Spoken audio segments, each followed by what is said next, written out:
कुछ बातां कुछ सेधां हाजरीन इस दे तहत हाजरा एक नवी कहानी लेके। अद्धी कहानी का सिरलेख है लूण वर्गा मिठा। एक बार दी गल है, एक राजे दियां 7 धीआं हुंदियां ने। 7 ही बहुत प्यारियां हुंदियां ने और अपने पिता दे नाल उन्हां दा बड़ा लगाव हुंदा है। बहुत प्यार ते दुलार दे नाल राजा उन्हां दी परवरिश करदा है।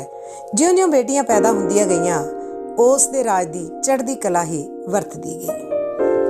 एक दिन जदों जवान होईयां बेटियां दे नाल राजा बैठा सी, उहदे मन च ख्याल आया कि अपणियां बेटियां नूं पुछां मैं किहो जिहा बाप हां। ते ओह सवाल करदा कि बेटियो तुहानूं मैं किहो जिहा पिता लगदा हां।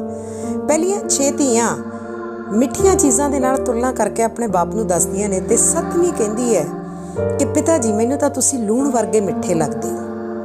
राजे दे कन्नां नूं लूण शब्द जिहड़ा ओह चुभ जिहा जांदा है। सारी रात उहदे बारे सोचदा रहिंदा है कि इस बेटी दे नाल मैं बहुत प्यार करदा, हर इहदे शौक दा हर इहदी कला दा ख्याल रखिया जांदा है। सूझवान भी बड़ी है पर इहनूं मैं लूण वर्गा क्यों लगदा है। सारी रात विचार करन दे बाद कहंदा अच्छा हुण मैं इहदा विआह कर देना किसी भैड़े जे लड़के दे नाल।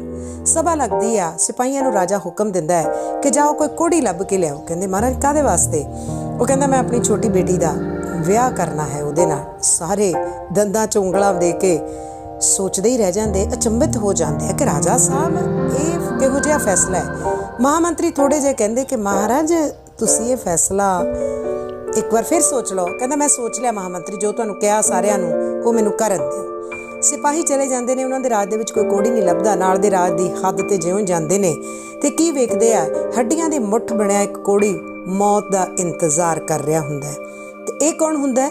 ਇਹ उस राज दे राजे दा बेटा हुंदा है ਜਿਹੜਾ ਕਿਸੇ ਸਾਧੂ ਦੇ ਸਰਾਪ ਦੇ ਨਾਲ ਕੋੜੀ ਹੋ ਜਾਂਦਾ ਹੈ ਤੇ ਰਾਜਾ ਆਪਣੇ ਰਾਜ ਨੂੰ ਕੋੜ ਤੋਂ ਬਚਾਉਣ ਦੇ ਲਈ ਇਸ ਨੂੰ ਇਸ ਹੱਦ ਦੇ ਉੱਤੇ ਜੰਗਲ ਦੇ ਵਿੱਚ ਛੱਡ ਜਾਂਦੇ ਨੇ। ਉਹ ਲੱਭ ਲਿਆ ਜਾਂਦਾ, ਉਸ ਨੂੰ ਸਿਪਾਹੀ ਲੈ ਜਾਂਦੇ ਨੇ ਰਾਜ ਮਹਿਲਾਂ ਦੇ ਵਿੱਚ ਤੇ ਰਾਜਾ ਆਪਣੀ ਬੇਟੀ ਦਾ ਵਿਆਹ ਉਸ ਦੇ ਨਾਲ ਕਰਕੇ ਉਸ ਨੂੰ ਤੋਰ ਦਿੰਦਾ। ਕਹਿੰਦਾ ਇਹਨੂੰ ਛੱਡ ਆਓ ਜਿੱਥੋਂ ਇਸ ਕੋੜੀ ਨੂੰ ਚੱਕ ਕੇ ਲਿਆਏ। ਸਿਪਾਹੀ ਉਸੇ ਥਾਂ ਉਹਨਾਂ ਨੂੰ ਛੱਡ ਜਾਂਦੇ ਨੇ। ਆਪਣੇ ਪਿਤਾ ਦੀ ਇੱਛਾ ਦੇ ਮੁਤਾਬਕ ਉਸ ਕੋੜੀ ਦੇ ਨਾਲ ਉਹ ਬੇਟੀ ਬੜੇ ਸਬਰ ਤੇ ਸੰਤੋਖ ਦੇ ਨਾਲ ਜੀਵਨ ਬਿਤਾਉਣਾ ਸ਼ੁਰੂ ਕਰ ਦਿੰਦੀ ਹੈ। ਦਿਨ ਭਰ ਉਹਦੇ ਜ਼ਖਮਾਂ ਦੇ ਉੱਤੋਂ ਮੱਖੀਆਂ ਉਡਾਉਂਦੀ ਰਹਿੰਦੀ ਹੈ ਤੇ ਸ਼ਾਮ ਦੇ ਵੇਲੇ ਉਹਨੂੰ ਨਾਲ ਲੈ ਕੇ ਕੋਈ ਟੁੱਕਰ ਮੰਗਣ ਪਿੰਡ ਦੇ ਵਿੱਚ ਚਲੀ ਜਾਂਦੀ ਹੈ। ਪਿੰਡ ਦੇ ਬਾਹਰ ਉਹਨੂੰ ਛੱਡ ਜਾਂਦੀ ਹੈ। ਟੁੱਕਰ ਮੰਗ ਕੇ ਜੋ ਮਿਲਦਾ ਹੈ ਅੱਧਾ ਅੱਧਾ ਵੰਡ ਕੇ ਖਾ ਲੈਂਦੇ ਨੇ। ਇਸੇ ਤਰ੍ਹਾਂ ਜ਼ਿੰਦਗੀ ਬੀਤਣੀ ਸ਼ੁਰੂ ਹੋ ਜਾਂਦੀ ਹੈ। ਹੌਲੀ ਹੌਲੀ ਥੋੜ੍ਹੇ ਦਿਨਾਂ ਦੇ ਵਿੱਚ ਉਹ ਇੱਕ ਟੋਕਰੇ ਦਾ ਇੰਤਜ਼ਾਮ ਕਰ ਲੈਂਦੀ ਹੈ। ਕਹਿੰਦੀ ਕਿ ਕੱਪੜੇ ਦੇ ਨਾਲ ਬੰਨ੍ਹ ਕੇ ਇਹਨੂੰ ਲਿਜਾਣਾ ਔਖਾ ਹੁੰਦਾ ਹੈ, ਇਹਦੇ ਜ਼ਖਮ ਜਿਹੜੇ ਨੇ ਉਹ ਰਿਸਦੇ ਨੇ, ਤਾਂ ਟੋਕਰੇ ਦੇ ਵਿੱਚ ਪਾ ਕੇ ਇੱਕ ਚੁੰਨੀ ਜੀ ਵਿਛਾ ਕੇ ਉਹਨੂੰ ਲੈ ਜਾਂਦੀ ਹੈ। ਇੱਕ ਦਿਨ ਆਪਣੀ ਤਬੀਅਤ ਨਾਸਾਜ਼ ਹੋਣ ਦੇ ਕਾਰਨ ਟੋਕਰੇ 'ਚ ਪਾਏ ਪਤੀ ਨੂੰ ਬਹੁਤ ਹੀ ਦੂਰ ਤੱਕ ਉਹ ਚੱਕ ਕੇ ਨਹੀਂ ਲਿਜਾਂਦੀ ਤੇ ਥੋੜ੍ਹਾ ਜਿਹਾ ਚੱਲ ਕੇ ਇੱਕ ਰੁੱਖ ਦੇ ਹੇਠਾਂ ਟੋਕਰਾ ਲਾ ਕੇ ਬੈਠ ਜਾਂਦੀ ਹੈ। ਉਹ ਕਹਿੰਦਾ ਕਿੱਥੇ ਤੂੰ ਇੰਨਾ ਭਾਰ ਮੇਰਾ ਚੱਕੀ ਤੁਰੀ ਫਿਰਦੀ ਹੈ, ਮੈਨੂੰ ਇੱਥੇ ਹੀ ਛੱਡ ਜਾਇਆ ਕਰ। ਕਹਿੰਦੀ ਮੇਰੇ ਮਗਰੋਂ ਤੁਹਾਨੂੰ ਕੁਝ ਹੋ ਗਿਆ ਮੈਂ ਤਾਂ ਜੀਂਦੀ ਮਰ ਜਾਵਾਂਗੀ ਕਿ ਆਪ ਮੇਰੇ ਪਤੀ ਹੋ, ਆਪ ਦੀ ਸੇਵਾ ਕਰਨਾ ਮੇਰਾ ਧਰਮ ਹੈ। ਉਹ ਕਹਿੰਦਾ ਚੱਲ ਫਿਰ ਐਂ ਕਰ, ਹੁਣ ਆ ਪਿੰਡ ਨੇੜੇ ਹੀ ਆ, ਉਹ ਦੂਰ ਦਰਾਡੇ ਦਿਸਦਾ ਹੈ, ਤੇਰੀ ਸਿਹਤ ਅੱਜ ਠੀਕ ਨਹੀਂ ਤੇ ਮੈਨੂੰ ਆ ਰੁੱਖ ਦੇ ਨਾਲ ਢੋ ਲਾ ਦੇ ਮੇਰਾ। ਜੇ ਮੈਂ ਪਾਣੀ ਪੀਣਾ ਹੋਇਆ ਤਾਂ ਮੈਂ ਇਸ ਰੌ ਦੇ ਵਿੱਚੋਂ ਪੀ ਲਾਂਗਾ। ਤਾਂ ਉਹ ਇੱਕ ਛੰਨਾ ਭਰ ਕੇ ਵੀ ਉਹਦੇ ਕੋਲ ਰੱਖ ਜਾਂਦੀ ਹੈ। ਜੇ ਹੋਰ ਕਹਿੰਦੀ ਲੋੜ ਹੋਈ ਤਾਂ ਕੋਸ਼ਿਸ਼ ਕਰਕੇ ਇੱਥੋਂ ਪੀ ਲਿਓ, ਮੈਂ ਛੇਤੀ ਆ ਜਾਵਾਂਗੀ ਵਾਪਸ। ਤੇ ਉਹ ਪਿੰਡ ਮੰਗਣ ਦੇ ਲਈ ਚਲੀ ਜਾਂਦੀ ਹੈ। ਕੋੜੀ ਦੇ ਰੂਪ ਦੇ ਵਿੱਚ ਰਾਜੇ ਦਾ ਬੇਟਾ ਰੁੱਖ ਦੇ ਥੱਲੇ ਬੈਠਾ ਕੀ ਵੇਖਦਾ ਹੈ ਕਿ ਜਿਹੜੀ ਪਾਣੀ ਦੀ ਰੌ ਵਗ ਰਹੀ ਹੈ, ਕਈ ਪੰਛੀ ਮਰੀਅਲ ਜੀ ਹਾਲਤ ਦੇ ਵਿੱਚ ਉਸ ਪਾਣੀ ਦੇ ਵਿੱਚ ਤਾਰੀ ਲਾਉਂਦੇ ਨੇ ਤੇ ਤਰੋ ਤਾਜ਼ਾ ਜਾਣੀ ਤੰਦਰੁਸਤ ਹੋ ਕੇ ਉੱਡਦੇ ਜਾਂਦੇ ਨੇ। ਹੈਰਾਨ ਹੋ ਜਾਂਦਾ ਹੈ ਕਿ ਲੱਗਦਾ ਇਸ ਪਾਣੀ ਦੇ ਵਿੱਚ ਕੁਝ ਸ਼ਕਤੀ ਹੈ। ਕਹਿੰਦਾ ਅੱਛਾ ਮੈਂ ਵੀ ਕੋਸ਼ਿਸ਼ ਕਰਕੇ ਵੇਖਾਂ, ਆਪਣਾ ਹੱਥ ਡੁਬੋ ਕੇ। ਉਹ ਆਪਣੀ ਸਾਰੀ ਸਮਰੱਥਾ ਇਕੱਠੀ ਕਰਕੇ ਪਾਣੀ ਦੀ ਰੌ ਦੇ ਨੇੜੇ ਪਹੁੰਚ ਜਾਂਦਾ ਤੇ ਆਪਣਾ ਇੱਕ ਹੱਥ ਡੋਬ ਦਿੰਦਾ ਹੈ। ਕੁਝ ਡੁਬਾਉਣ ਦੇ ਬਾਅਦ ਜਦ ਬਾਹਰ ਕੱਢਦਾ ਤਾਂ ਕੀ ਦੇਖਦਾ ਕਿ ਹੱਥ ਤਰੋ ਤਾਜ਼ਾ ਹੋ ਗਿਆ। ਉਹ ਕਹਿੰਦਾ ਇਹਦਾ ਮਤਲਬ ਮੈਂ ਤੰਦਰੁਸਤ ਹੋ ਸਕਦਾ। ਅੱਛਾ ਜਦੋਂ ਮੇਰੀ ਪਤਨੀ ਆਏਗੀ ਨਾ ਤਾਂ ਮੈਂ ਸਾਰੇ ਦਾ ਸਾਰਾ ਪਾਣੀ ਦੇ ਵਿੱਚ ਡੁੱਬ ਕੇ ਆਪਣੇ ਆਪ ਨੂੰ ਠੀਕ ਕਰ ਲਵਾਂਗਾ। ਥੋੜ੍ਹਾ ਚਿਰ ਬੈਠਣ ਦੇ ਬਾਅਦ ਉਹਦੇ ਖਿਆਲ ਆਉਂਦਾ ਹੈ ਕਿ ਜੇਕਰ ਉਹਦੇ ਆਉਣ ਤੱਕ ਇਹ ਜੋ ਕੌਤਕ ਵਾਪਰ ਰਿਹਾ ਇਹ ਵਾਪਰਨਾ ਬੰਦ ਹੋ ਗਿਆ ਫਿਰ ਤਾਂ ਮੈਂ ਫਿਰ ਇਸ ਹਾਲਤ ਦੇ ਵਿੱਚ ਰਹਿ ਜਾਵਾਂਗਾ। ਸੋ ਕਿਉਂ ਨਾ ਮੈਂ ਤੰਦਰੁਸਤ ਹੋ ਜਾਵਾਂ ਤੇ ਥੋੜ੍ਹੀ ਜਿਹੀ ਚੀਚੀ ਜਿਹੜੀ ਆ ਉਹ ਕੋੜ ਨਾ ਭਰੀ ਰੱਖ ਲੈਣਾ ਉਹਨੂੰ ਵਿਖਾਉਣ ਦੇ ਲਈ ਕਿ ਮੈਂ ਉਹੀ ਹਾਂ। ਸੋ ਇਸੇ ਤਰ੍ਹਾਂ ਉਹ ਕਰਦਾ ਹੈ, ਸਾਰੇ ਦਾ ਸਾਰਾ ਪਾਣੀ ਦੇ ਵਿੱਚ ਡੁਬਕੀ ਲਗਾ ਲੈਂਦਾ ਤੇ ਤੰਦਰੁਸਤ ਹੋ ਜਾਂਦਾ ਹੈ। जद राजे की बेटी वापस आउंदी जानी उहदी पत्नी वापस आउंदी है, की वेखदी है कि टोकरा मुद्दा पिया उहदे उत्ते बड़ा सोहना सुनक्खा नौजवान बैठा है ते आके हाहाकार मचा दिंदी है कि मेरे पति नूं तू की कीता है, इस टोकरे दे विच मेरा पति बैठा सी, उहनूं की करके दिता है तैं, वो कित्थे गया? वो कही जांदा मैं ही हाँ तेरा पति। कहंदी तू मेरा पति हो ही नहीं सकदा। ਉਹਨੂੰ ਤੇ ਕੋੜ ਹੋਇਆ ਸੀ, ਮਰੀਅਰ ਹਾਲਤ ਦੇ ਵਿੱਚ ਸੀ। ਉਹਦੀ ਹਾਲ ਦਵਾਈ ਸੁਣ ਕੇ ਪਿੰਡ ਵਾਲੇ ਰੰਗ ਦੇ ਰਾਹੀ ਸਾਰੇ ਇਕੱਠੇ ਹੋ ਜਾਂਦੇ ਆ ਤੇ ਉਸ ਨੌਜਵਾਨ ਨੂੰ ਕਹਿਣ ਲੱਗਦੇ ਇਹਦੇ ਪਤੀ ਨੂੰ ਤੂੰ ਕਿੱਥੇ ਸੁੱਟਿਆ ਹੈ ਭਾਈ, ਇਹਦਾ ਪਤੀ ਇਹਦੇ ਸਪੁਰਦ ਕਰ ਦੇ। ਉਹ ਕਹਿੰਦਾ ਮੈਂ ਹੀ ਇਹਦਾ ਪਤੀ ਹਾਂ। ਸਾਰਿਆਂ ਨੂੰ ਕਹਿੰਦਾ ਚੁੱਪ ਕਰੋ, ਮੈਂ ਤੁਹਾਨੂੰ ਸਾਰੀ ਮਿੱਥਿਆ ਸੁਣਾਉਣਾ।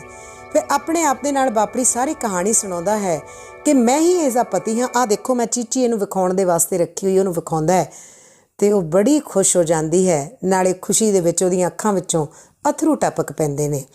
ਫਿਰ ਉਹਨੂੰ ਕੋਲ ਬਿਠਾ ਕੇ ਜਦੋਂ ਸਾਰੇ ਚਲੇ ਜਾਂਦੇ ਫਿਰ ਉਹਨੂੰ ਦੱਸਦਾ ਕਿ ਮੈਂ ਰਾਜਕੁਮਾਰ ਹਾਂ, ਇਸ ਦੇਸ਼ ਦਾ ਰਾਜਾ ਮੇਰਾ ਪਿਤਾ ਹੈ ਤੇ ਇਸ ਤਰ੍ਹਾਂ ਮੈਨੂੰ ਕੋੜ ਹੋ ਗਿਆ ਇੱਕ ਸ਼ਰਾਪ ਦੇ ਤਹਿਤ।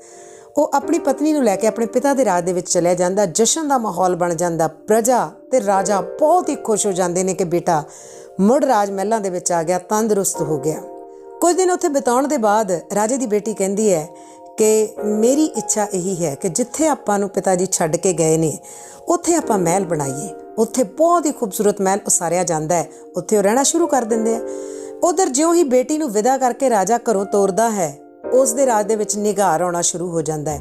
ਹਾਲਤ ਇੱਥੋਂ ਤੱਕ ਵਿਗੜ ਜਾਂਦੀ ਹੈ ਕਿ ਰਾਜਾ ਤੇ ਉਸ ਦੀਆਂ ਬੇਟੀਆਂ ਭਿਖਾਰੀ ਜਾਣੀ ਭਿੱਖਿਆ ਮੰਗ ਕੇ ਰੋਟੀ ਖਾਂਦੇ ਨੇ। ਤੇ ਇੱਕ ਦਿਨ ਰਾਜਾ ਆਪਣੀਆਂ ਬੇਟੀਆਂ ਦੇ ਨਾਲ ਜੰਗਲ ਵੱਲ ਨੂੰ ਤੁਰਦਾ ਆਉਂਦਾ ਹੈ ਕਿ ਚਲੋ ਜੰਗਲ 'ਚ ਜਾ ਕੇ ਦੇਖੀਏ ਕੋਈ ਕੰਦ ਮੂਲ ਕੋਈ ਫਲ ਫਰੂਟ ਹੋਵੇ ਤੇ ਉਹ ਹੀ ਖਾ ਲਿਆ ਜਾਵੇ, ਭਿੱਖਿਆ ਮੰਗਣਾ ਵੀ ਚੰਗਾ ਨਹੀਂ ਲੱਗਦਾ। ਜਦੋਂ ਵੇਖਦਾ ਹੈ ਕਿ ਵਾਹ ਇਹ ਜੰਗਲ 'ਚ ਮੰਗਲ ਐਡਾ ਖੂਬਸੂਰਤ ਮਹਿਲ ਬਣਿਆ ਬੈਠਾ ਹੈ, ਕਹਿੰਦੇ ਚਲੇ ਇੱਥੇ ਆਲਕ ਜਗਾ ਕੇ ਦੇਖਦੇ ਹਾਂ। ਉੱਥੇ ਜਾਂਦੇ ਹੈ, ਉੱਪਰ ਬੈਠੀ ਮਹਾਰਾਣੀ ਬਣੀ ਉਸ ਦੀ ਬੇਟੀ ਆਵਾਜ਼ ਪਛਾਣ ਲੈਂਦੀ ਹੈ ਤੇ ਉੱਤੋਂ ਝਰੋਖੇ ਦੇ ਵਿੱਚੋਂ ਵੇਖਦੀ ਹੈ ਕਿ ਥੱਲੇ ਕੌਣ ਹੈ। ਉਹਨੂੰ ਲੱਗਦਾ ਕਿ ਮੇਰਾ ਪਿਤਾ ਹੀ ਹੈ, ਆਵਾਜ਼ ਤੇ ਉਹੀ ਹੈ। ਹਾਂ ਉਹ 6 ਭੈਣਾਂ ਵੀ ਨੇ, ਮਾਂ ਵੀ ਹੈ। ਉਹਨਾਂ ਨੂੰ ਕਹਿੰਦੀ ਬੜੇ ਅਦਬ ਦੇ ਨਾਲ ਇਹਨਾਂ ਨੂੰ ਸਾਰੇ ਪਰਿਵਾਰ ਨੂੰ ਅੰਦਰ ਲਿਆਂਦਾ ਜਾਵੇ ਤੇ ਉਹਨਾਂ ਨੂੰ ਭੋਜਨ ਛਕਾਇਆ ਜਾਂਦਾ ਤੇ ਉਹਨਾਂ ਨੂੰ ਅਰਜ਼ ਕਰਦੀ ਹੈ ਕਿ ਆਪ ਕੁਝ ਦਿਨ ਇੱਥੇ ਹੀ ਸਾਡੇ ਕੋਲ ਬਿਰਾਜੋ। ਉਹਨਾਂ ਨੂੰ ਜ਼ਬਰੀ ਰੱਖ ਲਿਆ ਜਾਂਦਾ। 2-3 ਦਿਨ ਉਹਨਾਂ ਨੂੰ ਮਿੱਠਾ ਭੋਜਨ ਦਿੱਤਾ ਜਾਂਦਾ, ਨਮਕ ਦਿੱਤਾ ਕੋਈ ਨਹੀਂ ਜਾਂਦਾ। ਜਦ 3 ਦਿਨ ਮਿੱਠਾ ਭੋਜਨ ਖਾਂਦੇ ਨੇ ਤੇ ਰਾਜਾ ਅਗਲੇ ਦਿਨ ਕਹਿੰਦਾ ਮਹਾਰਾਣੀ ਸਾਹਿਬਾ ਇੱਕ ਆਪ ਨੂੰ ਅਰਜ਼ ਕਰਨੀ ਹੈ ਕਿ ਅਸੀਂ ਮਿੱਠਾ ਭੋਜਨ ਨਹੀਂ ਖਾਣਾ ਚਾਹੁੰਦੇ, ਸੋ ਕਿਰਪਾ ਕਰਕੇ ਬਿਨਾਂ ਮਿੱਠੇ ਵਾਲਾ ਭੋਜਨ ਦਿੱਤਾ ਜਾਵੇ। ਅਗਲੇ ਦਿਨ ਜਿਹੜਾ ਭੋਜਨ ਆਉਂਦਾ ਉਹ ਫਿੱਕਾ ਆਉਂਦਾ, ਉਹ 'ਚ ਮਿਰਚ ਵੀ ਹੁੰਦੀ, ਮਸਾਲੇ ਵੀ ਹੁੰਦੇ, ਪਰ ਨਮਕ ਨਹੀਂ ਹੁੰਦਾ। ਤੇ ਭੋਜਨ ਤੇ ਖਾ ਲੈਂਦੇ ਆ ਉਹ, ਅੰਦਰ ਲੰਘਦਾ ਨਹੀਂ ਪਰ ਨਗਾ ਲੈਂਦੇ ਨੇ। ਫਿਰ ਅਰਜ਼ ਕਰਦੇ ਆ ਮਹਾਰਾਣੀ ਸਾਹਿਬਾ ਇਹਦੇ ਵਿੱਚ ਨਮਕ ਨਹੀਂ ਸੀ। ਉਹ ਕਹਿੰਦੀ ਹਾਂਜੀ ਨਮਕ ਅਸੀਂ ਵਰਤਦੇ ਨਹੀਂ ਹਾਂ। ਅਗਲੇ ਹੀ ਸਵੇਰ ਫਿਰ ਉਹੀ ਫਿੱਕਾ ਭੋਜਨ ਖਾਣ ਦੇ ਬਾਅਦ ਕਿ ਅਗਰ ਆਪ ਨੂੰ ਕੋਈ ਇਤਰਾਜ਼ ਨਾ ਹੋਵੇ ਤੇ ਕੀ ਮੈਂ ਕਾਰਨ ਪੁੱਛ ਸਕਦਾ? ਉਹ ਕਹਿੰਦੀ ਕਿ ਦੱਸਾਂਗੀ, ਮੈਂ ਅੱਜ ਸ਼ਾਮ ਨੂੰ ਦੱਸਾਂਗੀ। ਨਮਕ ਦੀ ਗੱਲ ਫਿਰ ਵਿਚਾਰਦਿਆਂ ਰਾਜੇ ਦੇ ਦਿਮਾਗ 'ਚ ਆਇਆ ਕਿ ਨਮਕ ਜੀਵਨ ਦੇ ਲਈ ਕਿੰਨਾ ਜ਼ਰੂਰੀ ਹੈ। ਮੇਰੀ 7ਵੀਂ ਬੇਟੀ ਨੇ ਇਹੀ ਕਿਹਾ ਸੀ ਕਿ ਨਮਕ ਵਰਗੇ ਮਿੱਠਾ ਮੈਂ ਉਹਨੂੰ ਲੱਗਦਾ ਹੈ, ਮਤਲਬ ਕਿ ਮੈਂ ਉਹਦੀ ਜ਼ਿੰਦਗੀ ਦੇ ਵਿੱਚ ਬਹੁਤ ਹੀ ਮਹੱਤਵਪੂਰਨ ਇਨਸਾਨ ਸੀ। ਫਿਰ ਰਾਜਾ ਮੱਥੇ 'ਤੇ ਹੱਥ ਮਾਰਦਾ ਕਹਿੰਦਾ ਮੈਂ ਪਾਪ ਦਾ ਭਾਗੀਦਾਰ ਬਣ ਗਿਆ, ਮੈਂ ਆਪਣੀ ਬੇਟੀ ਦੇ ਨਾਲ ਬਹੁਤ ਹੀ ਅਨਿਆਂ ਕਰ ਦਿੱਤਾ। ਤੇ ਦਿਮਾਗ ਦੇ ਵਿੱਚ ਆਉਂਦਾ ਵੀ ਇਹ ਜੋ ਮਹਾਰਾਣੀ ਨੌਜਵਾਨ ਹੈ ਕਿਤੇ ਮੇਰੀ ਬੇਟੀ ਤਾਂ ਨਹੀਂ, ਪਰ ਇਹਦੇ 'ਤੇ ਪੋਸ਼ਾਕਾਂ ਹੀ ਆਲਾ ਪਾਈਆਂ ਹੁੰਦੀਆਂ ਨੇ, ਮੇਰੀਆਂ ਰਾਜਕੁਮਾਰੀਆਂ ਨਾਲੋਂ ਵੀ ਕਿਤੇ ਵੱਧ ਖੂਬਸੂਰਤ ਪਾਈਆਂ ਹੋਈਆਂ ਨੇ, ਪਰ ਇਹ ਮੇਰੀ ਬੇਟੀ ਨਹੀਂ ਹੋ ਸਕਦੀ। ਫਿਰ ਉਹ ਦੇਖਦਾ ਗੌਰ ਦੇ ਨਾਲ ਉਹਨੂੰ ਵਿਚਰਦਿਆਂ ਕਹਿੰਦਾ ਨਕਸ਼ ਤਾਂ ਮੇਰੀ ਬੇਟੀ ਵਰਗੇ ਲੱਗਦੇ ਨੇ। ਸ਼ਾਮ ਨੂੰ ਫਿਰ ਉਹ ਖਾਣੇ 'ਤੇ ਇਕੱਠੇ ਹੁੰਦੇ ਨੇ। ਫਿਰ ਉਹ ਦੱਸਦੀ ਹੈ ਕਿ ਮੈਂ ਨਮਕ ਕਿਉਂ ਨਹੀਂ ਵਰਤਦੀ। ਰਾਜਾ ਉਹਦੀ ਸਾਰੀ ਵਿਥਿਆ ਸੁਣ ਕੇ ਅੱਖਾਂ 'ਚੋਂ ਅਥਰੂ ਵਹਾਉਂਦਾ ਕਹਿੰਦਾ ਹੈ ਕਿ ਮੈਂ ਹੀ ਉਹ ਨਕਰਮਾ ਬਾਪ ਹਾਂ ਜਿਸ ਨੇ ਤੈਨੂੰ ਇੱਕ ਕੋੜੀ ਦੇ ਨਾਲ ਤੋਰਿਆ ਸੀ। ਫਿਰ ਦੱਸਦੀ ਹੈ ਕਿ ਅਸੀਂ ਕਿਸ ਤਰ੍ਹਾਂ ਇਸ ਕੋੜ ਤੋਂ ਮੁਕਤ ਹੋ ਗਏ ਤੇ ਮੇਰਾ ਪਤੀ ਜਿਹੜਾ ਹੈ ਉਹ ਰਾਜਕੁਮਾਰ ਨਿਕਲਿਆ ਤੇ ਉਸ ਤੋਂ ਮਾफ़ੀ ਮੰਗਦਾ ਕਿ ਮੈਂ ਸਿੱਖੀਮਾ ਜਾਚਨਾ ਕਰਦਿਆਂ ਕਹਿੰਦੀ ਨਹੀਂ ਪਿਤਾ ਜੀ ਇਹ ਮੇਰੇ ਕਰਮਾਂ ਦਾ ਸੀ, ਪਰ ਫਿਰ ਵੀ ਕੁਦਰਤ ਨੇ ਸਾਡੀ ਸਹਾਇਤਾ ਕੀਤੀ, ਅਸੀਂ ਫਿਰ ਰਾਜ ਭਾਗ ਦੇ ਵਿੱਚ ਆ ਗਏ ਹਾਂ।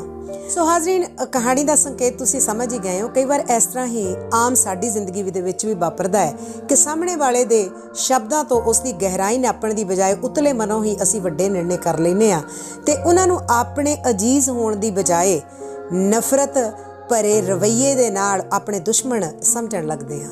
ਸੋ ਆਪਣੇ ਦੋਸਤਾਂ ਮਿੱਤਰਾਂ ਦੇ ਸ਼ਬਦਾਂ ਦੀ ਗਹਿਰਾਈ ਨੂੰ ਮੈਨੂੰ ਲੱਗਦਾ ਹੈ ਕਿ ਇਸ ਕਹਾਣੀ ਨੂੰ ਸੁਣਨ ਤੋਂ ਬਾਅਦ ਤੁਸੀਂ ਜ਼ਰੂਰ ਨਾਪੋਗੇ। ਮਿਲਦੇ ਹਾਂ ਅਗਲੇ ਹਫ਼ਤੇ ਇੱਕ ਨਵੀਂ ਬਾਤ ਤੇ ਨਵੀਂ ਸੇਧ ਲੈ ਕੇ। ਤਦ ਤੱਕ ਰੁਪਿੰਦਰ ਕੌਰ ਸੋਤਾ ਨੂੰ ਆਗਿਆ ਦਿਓ। ਰੱਬ ਰਾਖਾ।